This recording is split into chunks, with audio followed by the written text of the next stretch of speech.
Okay. It's called, and the name should give it away, Blood and Gory NR. Love it.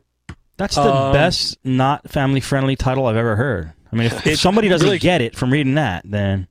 Right. It definitely gets to the point. Cuts right through. I've been trying to honestly think how to describe this game. I don't know.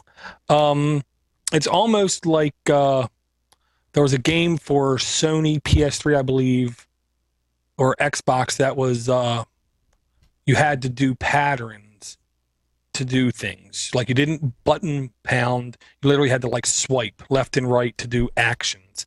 This is kind of like that, where it's a one-on-one gladiator style fight. Wow.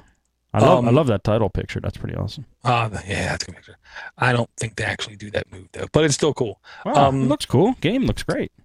Yeah, I mean it's ultra smooth. The bloodiest, goriest swipe and slash fighting game. Yep. Now, can I ask, does it cost anything that you see in the Android market?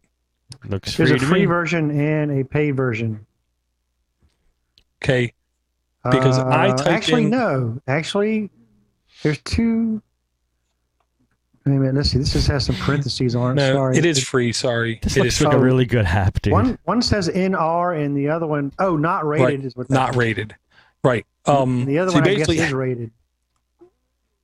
Then right, there's 4 main buttons: dodge left, dodge right, put up your shield, and potion. You can take energy drinks, I think. And then in the game, you actually have to swipe left to strike left, swipe right, strike right. You can swipe up, down. You can put combos together if you kind of thing. And the first 5, at least 5 levels, it might be 10 levels, fights, are complete walkthroughs, holding your hand, explaining everything, how to do everything. So by the time you get to fight 11 or whatever, you're ready to rock and roll. You're just bang, bang, bang, bang, bang, bang. And then like 6 or 7 fights later, it gets a little hard. Very cool. Yeah, and it's by Glue, who apparently put out 1.5 billion games. Glue Mobile. GLU. Is it GLU? So you play that on your tablet or on your phone? Well, I was playing it on my Dell because I don't believe it's in the Amazon market. Oh. Thanks, Tim. Okay. Just and and it looks like I can't get that comic app either on the Amazon market. Wow. Yeah, isn't that great? He's not sticking it in, and you don't need to get upset about this. This is just another reason to ROM that thing. I mean, that's just all. It's all going to come back down to that door. Everything in life will come down to ROMing that device. So, yeah, Dora, you can only use the Amazon App Store. That's what I kind of was wondering. Without rooting, you cannot install any Google applications. I believe. No Gmail, no Maps, no Market, no nothing, because it's missing the Google framework. You have to. What are you waiting for? Talking about I know, device that's getting away from the mainstream there. I know. Well, now you can sideload APKs. Note to self: going to random websites and downloading executable blobs that you're not completely sure where they came from and installing them on a device. Bad idea. You know, people shouldn't do that. And so I'm not doing that. So I'm trying not to, Sean.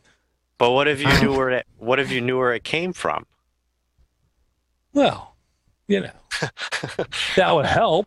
But then the question is, how do I get it on the device? Because if you open it up an email, you can't save the attachment. Maybe in a browser, it might let me do it.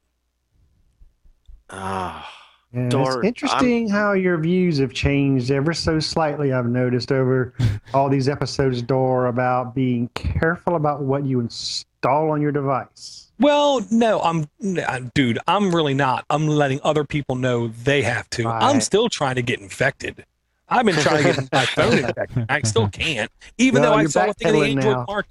I saw a thing in the Android market called Adobe Flash 11.0 Preview or Beta, and the company, quote unquote, was called Android, and then the caret sign Market. I thought that has to be malware. Install. Caret sign. And it didn't do nothing. I'm changing my answer from by next show to by the end of the weekend. For door.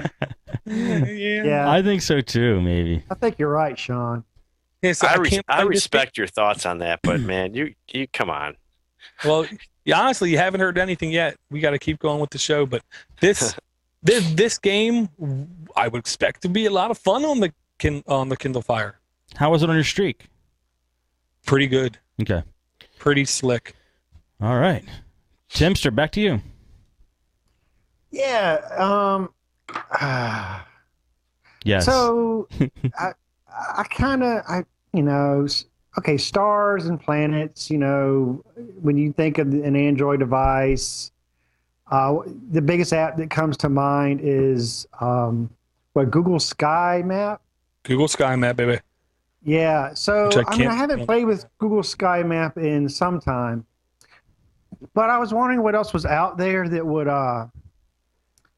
compare. I mean, it's been a while since I've searched for apps like that.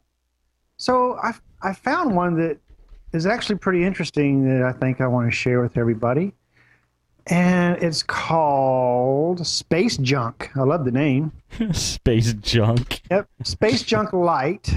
This is the free version of it. There is a paid version. But what's really cool about this and white holes, right? White holes.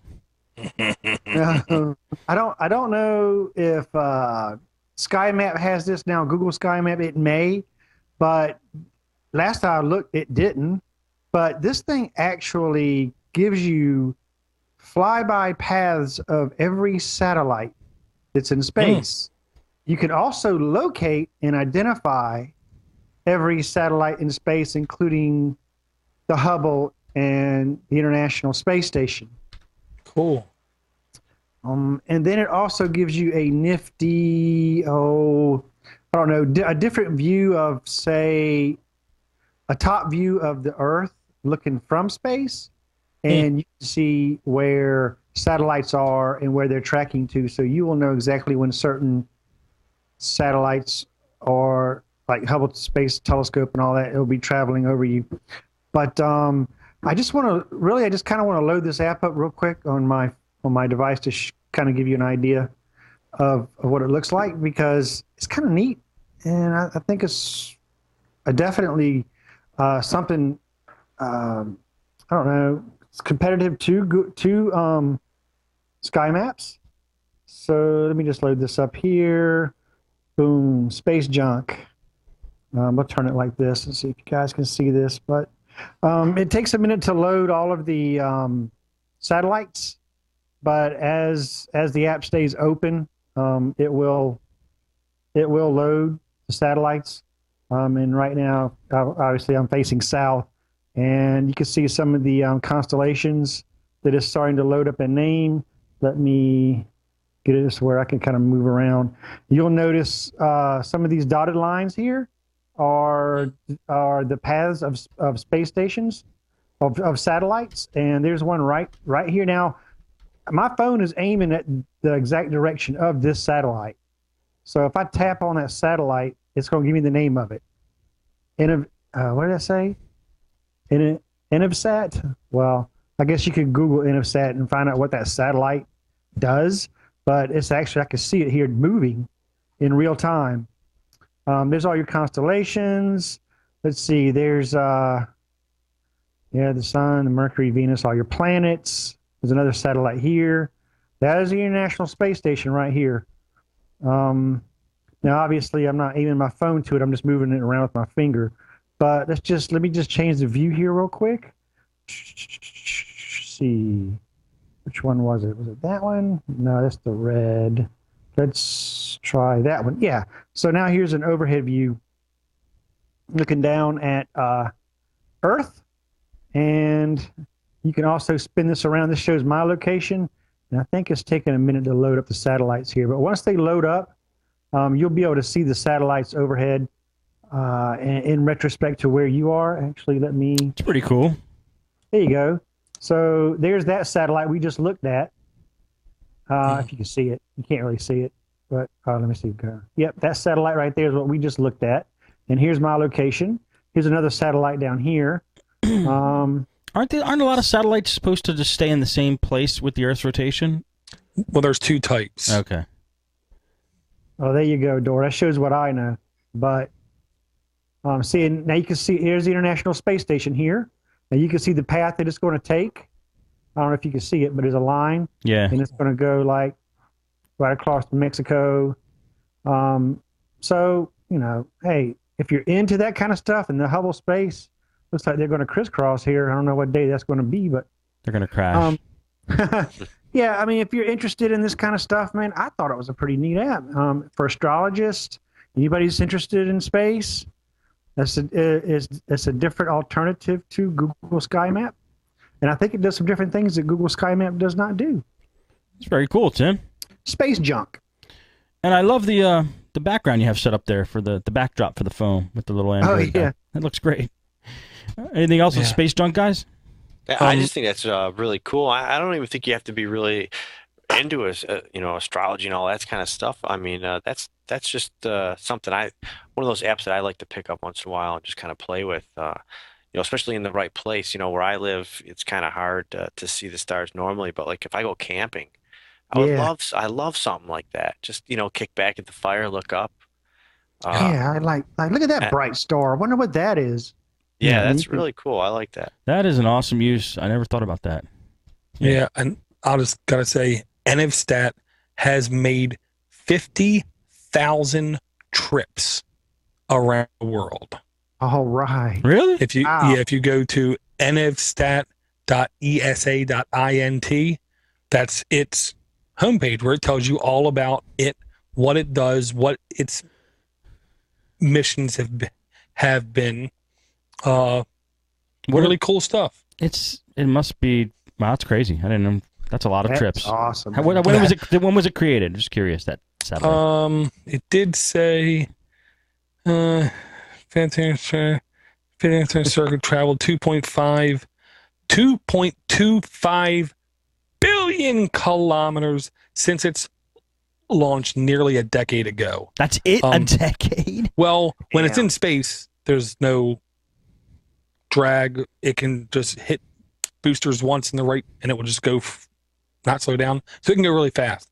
Communication satellites, I believe, like GPS and cell phone, they don't move in relation to the Earth, but things that take pictures especially constantly move. Yeah, I got you.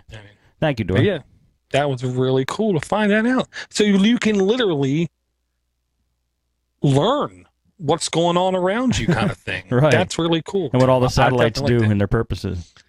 Well, I'll just say, I'll put my tinfoil hat on and say, they're not going to tell you about every satellite, but they'll tell you about some. Right. Cool stuff, guys. Thank you, Dor. Thank you, Tim. Yeah. Over to you, Sean. Okay, this next app, it's a fairly simple app. It's called Western Digital Live Wait, that's that piece of junk I took back. It's called it's called the Logitech Harmony, and it's for the Logitech Review Google TV. I was gonna use the other one, but like I said, the Western Digital box I had was really cool, but just wasn't cutting it. So I got the Logitech Google TV last night. My wife was kind enough to take the other one back and pick me that one up. So if you're laying in bed and you don't want to have this giant, I mean, this is the remote. Too big. Well, it is and it is. I mean, you would think so. I mean, just every time you do anything, you got to log in or anything.